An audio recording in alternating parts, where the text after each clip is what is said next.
Kali ini saya akan mereview sebuah monitor dari brand Lenovo, yaitu Lenovo Q27Q dari namanya ya Q27. Monitor ini berukuran 27 in dan sudah punya resolusi 2560 kali 1440p, berarti sudah 2K 2K ya ataupun Quad HD. Dan saya ingatkan ya, ini bukan review monitor yang geek banget karena saya juga gak jago-jago banget dalam hal permonitoran. Ya kebetulan saja saya membeli monitor ini, jadi nggak ada salahnya ya saya untuk membahas ataupun review monitor ini, tapi bukan hanya dari penilaian saya pribadi, tapi juga dari berbagai sumber yang saya baca ya. Ya mudah-mudahan saja video ini dapat menjadi referensi kalian untuk membeli monitor yang 2K ya dari Lenovo dengan harga yang ya bisa dibilang terjangkau bagi kita. Nah, untuk bezel di monitor ini ya, baik kanan, kiri maupun atas, sama memiliki bezel sekitar 6 mm dan memiliki rangka sekitar di sini ya, sama 2 mm. Dan untuk bawahnya ini tingginya ini sekitar 2 cm ya. Dan ada bezelnya ini sekitar 2 mm. Monitor ini berukuran 27 inch ya. Seperti yang tadi saya bilang, sudah menggunakan panel IPS, dan panel IPS ini sudah didukung dengan teknologi anti-glare. Artinya teknologi satu ini membantu mengurangi pantulan dari sinar lampu yang terang ataupun cahaya matahari yang silau, sehingga membuat tampilan layar tetap terlihat jelas dan terang. Selain itu, layar dengan teknologi anti-glare juga dapat mengurangi kelelahan pada mata penggunanya. Oh iya, monitor ini juga dapat sertifikat ya dari kesehatan mata. Kalian Google aja sendiri, banyak kok sumbernya. Oke, kita lanjut. Monitor ini memiliki respon time 4 millisecond dengan refresh rate 75 Hz. Untuk color gamutnya di 99% sRGB dan brightness-nya mencapai 300 nit. Di atas rata-rata ya, 250 nit. Jadi lebih terang ya. Dan memiliki color dip di 8 bit murni, sehingga lebih banyak warna yang dijangkau oleh monitor ini. Tapi bagi kalian yang ingin menggunakan teknologi G-Sync ya di monitor FreeSync, kalian harus membeli sendiri kabel DisplayPort-nya ya. Karena dalam paket penjualan monitor ini hanya memberikan kabel HDMI saja ya, tidak dengan DisplayPort-nya. Kalian bisa beli sendiri ya untuk kabel DisplayPort di online shop ya, murah kok. Sekitar ada ya yang di bawah 100.000 ya. Tapi saya rekomendasikan itu di harga 120.000, itu juga sudah bagus ya. Nah, untuk port slotnya sendiri, monitor ini tersedia satu power input ya untuk powernya, satu port HDMI versi 1.4, satu port DisplayPort versi 1.2, dan juga satu port audio out.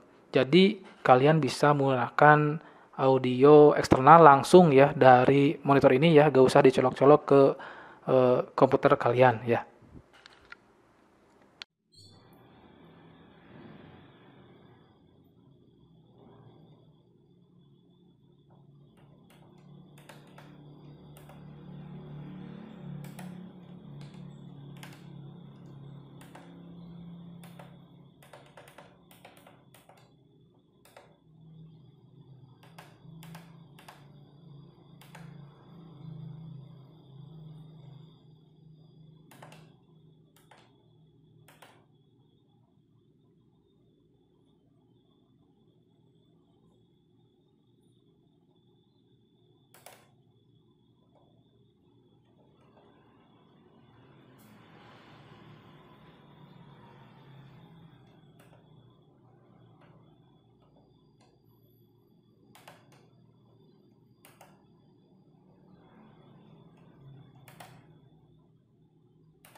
Sudah memiliki panel IPS ya, dan juga resolusinya ini sudah 2K dan memiliki teknologi anti-glare yang aman buat mata saya, dan juga memiliki brightness di 300 nit dan juga color depth-nya di 8 bit.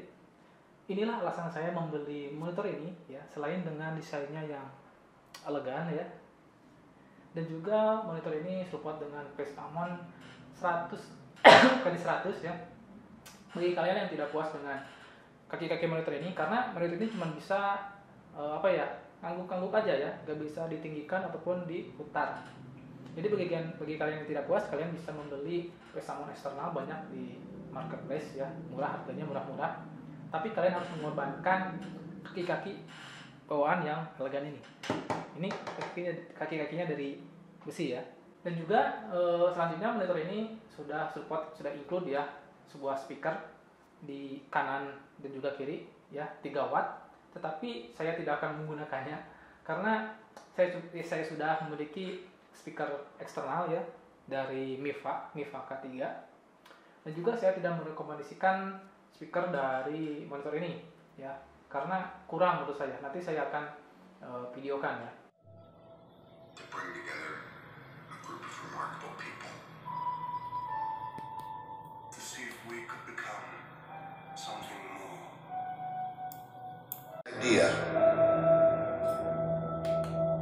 to bring together a group of remarkable people, to see if we could become something more. Ini hanya perbandingan ya. Emang benar ini nggak fair ya membandingkan suara yang ada di monitor seharga 3 juta lebih dengan speaker yang khusus speaker ya. Tapi ini cuman pembandingan saja gimana kualitas speaker dari TV ini dengan kualitas speaker eksternal tambahan ya. Monitor ini juga memiliki kabel manajemen ya yang cukup minimalis dan cukup gak berguna juga menurut saya ya. Dan monitor ini sudah support dengan AMD FreeSync, sama seperti adiknya yaitu Lenovo Q24i, monitor berukuran 24 inch ya. Tetapi untuk adiknya ini tidak ada port di DP ya, tidak ada port display port. Jadi monitornya itu tidak mendukung teknologi G-Sync ya dari GeForce. Tapi untuk monitor ini, untuk kakaknya sudah ada port display port. Jadi bagi kalian yang ingin membeli monitor ini dan memiliki PGA dari kubu hijau, kalian bisa menggunakan teknologi G-Sync di monitor FreeSync ini. Oke, pertama-tama ya, untuk mengaktifkan fitur G-Sync di monitor FreeSync, kalian klik kanan, pilih NVIDIA Control Panel. Di sini ada menu Setup G-Sync ya. Tapi kalau kalian menggunakan kabel HDMI, maka menu ini tidak akan muncul ya. Menu ini hanya akan muncul kalau kalian menggunakan kabel DisplayPort. Di sini kalian klik Enable G-Sync ya. Di sini bebas mau enable for full screen ataupun enable for window bebas. Lalu kalian klik di sini checklist display specific setting ya. Setelah itu kalian apply, lalu close.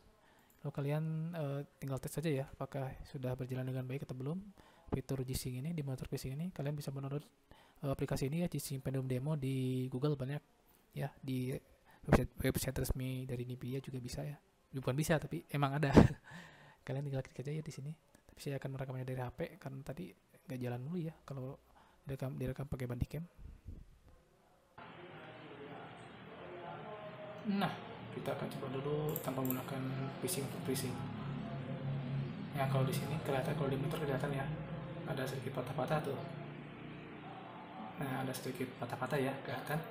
Di sini ada FreeSync maupun NoSync. Ini sini G-Sync. Nah, FreeSync ini sama teknologinya, FreeSync ini sama teknologinya dengan teknologi G-Sync maupun FreeSync. Jadi FreeSync ini tersedia di menu yang ada di menu include yang ada di game. Jadi kalau kalian buka game AAA seperti GTA, Tomb Raider, di settingnya itu ada yang namanya FreeSync ya, di sini. Tapi teknologi ini banyak kekurangannya ya, karena ini kan bawaan gamenya ya, banyak kekurangannya. Jadi orang-orang itu kebanyakan menggunakan teknologi G-Sync ataupun FreeSync ya. Oke, kita akan coba menggunakan G-Sync. Nah, di sini kita lihat di sini patah-patahnya itu agak hilang ya. Jadi teknologi G-Sync network tracing itu bukan berarti kita menghilangkan sepenuhnya ya, tapi menguranginya itu sangat signifikan ya daripada kita hanya menggunakan teknologi phishing bawaan dari game itu sendiri ya. Oke, jadi kita bisa lihat. Nah, jadi teknologi G-Sync di monitor tracing itu bisa ya di monitor HP Q27Q-10 ya. Jadi apa sih alasan saya membeli monitor ini? Yang pertama, kan banyak tuh monitor 2K harganya murah ya.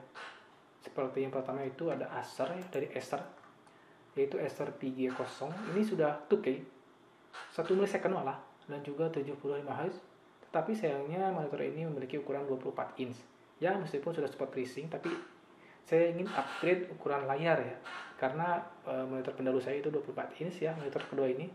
Karena ini monitor dari HP tapi udah gelap ya sebagian. Jadi saya ingin beli lagi yang lebih besar ya.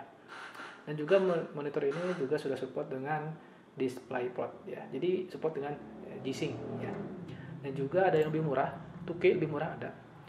Di harga 3.300.000 ini sudah 2K IPS, HDMI dan juga support dengan DisplayPort. Tapi sayangnya meskipun nitnya itu 300, tapi refresh rate-nya itu lebih kecil ya, 60 Hz, dan juga respon time-nya lebih besar, 5 milisecond ya. Dan juga monitor ini tidak support dengan FreeSync, apalagi G-Sync ya.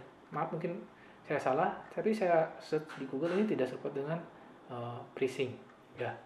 Dan ada lagi monitor yang kalau kalian tidak puas dengan 24 in ataupun 32 in ataupun 27 in, ada monitor dari ViewSonic ya. Di 32 inch ya. 2K juga, IPS, HDMI dan juga DisplayPort. Tapi monitor ini ya seperti yang adiknya tadi ya, yang 3.300.000. Monitor ini yang memiliki brightness 250 nit dan juga respon time-nya di 4 milisecond dan refresh rate itu 75 Hz ya. Tapi monitor ini tidak support dengan teknologi FreeSync maupun G-Sync ya. Saya lihat di sini tidak ada ya, nggak ada FreeSync ataupun G-Sync. Ya, takut saya salah. Ya, nggak ada teknologi FreeSync maupun G-Sync ya. Tapi kalian sudah bisa mendapatkan monitor di 32 inch ya di harga 4 juta. Ini cocok bagi kalian yang suka game ringan, tapi suka nonton film hardcore gitu. Jadi kalian itu tiap hari nonton film aja, ini sudah bagus. Tapi kalau kalian masih belum puas ya, kalian ingin monitor yang sudah 2K tapi cocok untuk game, itu gamer sejati dan juga suka nonton film ya, hardcore film dan juga hardcore gamer ya. Ada tenang, ada. Ini ada monitor dari Airo ya. Airo ini buatan di Indonesia kalau nggak salah ya. Ini sudah 2K 27 inch dan juga sudah bukan sudah ya, tapi dia juga memiliki respon time 1 milisecond ya. Ini sempurna. Tapi harganya ya lebih mahal ya, di harga 4.500.000 ya. Kita baca spesifikasinya. Ini brightness-nya ini sudah 350 nit, sudah terang banget ya, lumayan terang banget. Ini respon time-nya 1 milisecond tapi MPRT ya, kalau nggak salah ini up to 3 milisecond ya. Jadi respon time-nya itu kalau nggak salah itu 1 sampai 3 milisecond ya. Kalau saya nggak salah baca. Dan sudah pasti monitor ini sudah support FreeSync dan support dengan HDR. Support HDR ya. Pertama 144 Hz, kedua sudah 2K, dan ketiga sudah memiliki refresh rate tapi respon time 1 milisecond dan juga support HDR. Ini PSAMON juga support ya. Berarti ini cocok banget buat kalian hardcore gamer ya, dan juga hardcore nonton film ya, karena sudah HDR juga. ini cocok banget ya. Tapi sayang monitor ini di angka 4.500.000. Seperti saya bilang ya, semakin murah monitor semakin banyak fitur yang dipangkas ya, dan semakin mahal monitor ya sudah pasti sudah lebih sempurna ya, sedikit sempurna. Ini untuk harga 4 juta ini sudah cocok lah ya bagi kalian yang pengen membeli monitor yang punya duit ya 4 juta ke atas ya. Ada juga monitor 2K di harga 2.300.000 kalau nggak salah. Tapi ya begitulah. Seperti saya bilang, semakin murah monitor semakin banyak fitur yang dipangkas. Bagi kalian yang punya uang mungkin ya 3 jutaan, cocok lah kalian beli monitor ini ya, Acer Nitro. Ini cocok banget ya. Ini cocok banget. Kenapa saya nggak beli monitor yang hertznya tinggi ya? Kan banyak tuh yang murah-murah yang hertznya itu sudah 160 Hz, itu ada yang 2 jutaan ya, ada.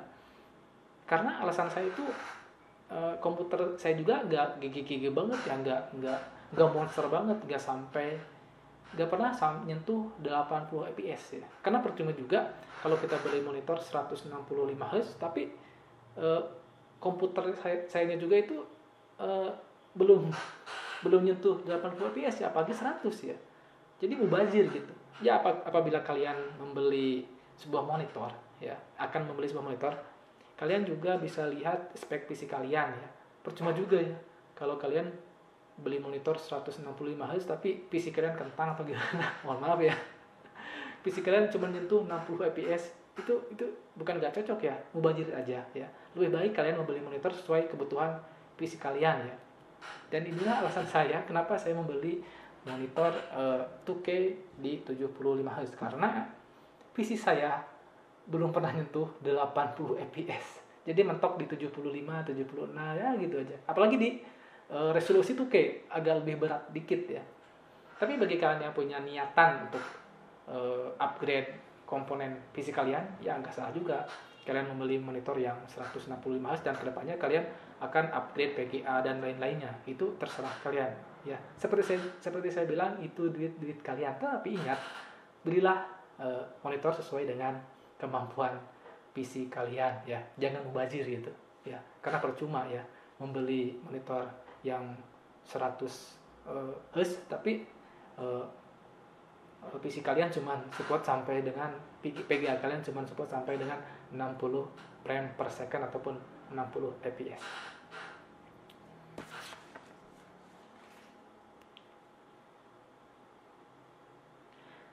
Jadi kesimpulan dari saya untuk monitor Lenovo ini ya cocok lah bagi PGA-nya yang mid range ya, yang ya nggak gigi banget ya. PGA saya itu GTX 1050 Ti ya 4GB, jadi pas lah buat PGA saya monitor ini. Dan juga monitor ini cocok ya untuk nonton film, yang suka nonton film ini cocok banget karena mempunyai color dip-nya di 8 bit dan juga brightness juga sudah 300 nit ya. Ya karena saya juga suka main game ya, tapi nggak hardcore banget, dan juga saya suka nonton film ya, apalagi di 27 in dan 2K ya. Tapi untuk file filmnya sendiri itu juga kalian nggak bisa download yang 1 giga ya, yang 500 MB. Kalian juga harus download filmnya itu yang minimal 10 giga ukurannya. Satu film itu kita bisa nikmati dengan itu warnanya kita juga sudah bisa nikmati, dan juga kecerahannya, detailnya juga kita juga bisa nikmati. Mungkin sekian saja dari saya ya. Mohon maaf bila banyak kekurangan. Seperti yang saya juga tadi bilang, saya ini bukan reviewer yang deep banget, yang gigi banget akan monitor, tapi ya kebetulan saja saya membeli monitor ini ya. Dan juga di YouTube itu jarang banget yang, bahkan nggak ada ya yang bahasa Indonesia untuk monitor Lenovo Q27Q. Jadi saya gak ada salahnya saya bikin video ini ya. Mungkin mohon maaf bila banyak kata yang salah. Wassalam.